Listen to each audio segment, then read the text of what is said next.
Суралцагчид систем рүүгээ нэвтрэхдээ мэдлээ хаягаараа нэвтэрч байгаа. За ихэнх хүүхдийнх нь нууц үг нь бол 1 2 3 гэсэн нууц үгтэй байгаах. Энийгээ сольсон тохиолдолд бол сольсон нууц үгээрээ бол ороод явна гэсэн үг. За хүүхд ингээд нэвтэрчингүүд энэ дээр нь анги нь харагдаж байгаа. За хичээлийн хуваар нь бол хуваар гэдэг хэсэг дээр бол харагдаж байна.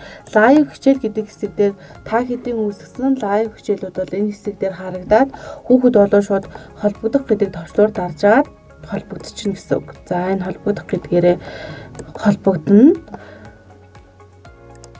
За дууссан хичээлүүд гэдэг маань дууссан лайв хичээлүүд маань ийшээгээ орж ирээд магадгүй нөгөө нэг рекорд хийгээд хадгалсан бол энэ дээрээ харагдаад явна гэсэн үг.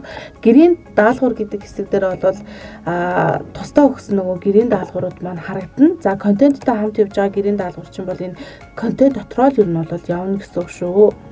Шалгалт гэдэг хэсэг дээр шалгалтууд маань харагдана. Ямар шалгалтууд авсан тэгээ гүйцэтгсэн болол гүйцэтгсэн хугацаа нь болон тэгээ үр дүнгууд нь бол энэ хэсэг дээрээ болол ингээд харагдаад явна гэсэн үг шүү. Нүүр хэсэг дээрээ болол нөгөө нэг идэвхтэй байгаа хичээлүүд нь нүүр хэсэг дээрээ харагдана. Энэ дотроос ингээд шүүгээд хичээлүүдээ болол ингээд өөрсдөө хараад явах боломжтой. Бас ингээд лайв хичээл нь болол энэ дээр харагдчихээн. Энд доор нь харагдчихээн.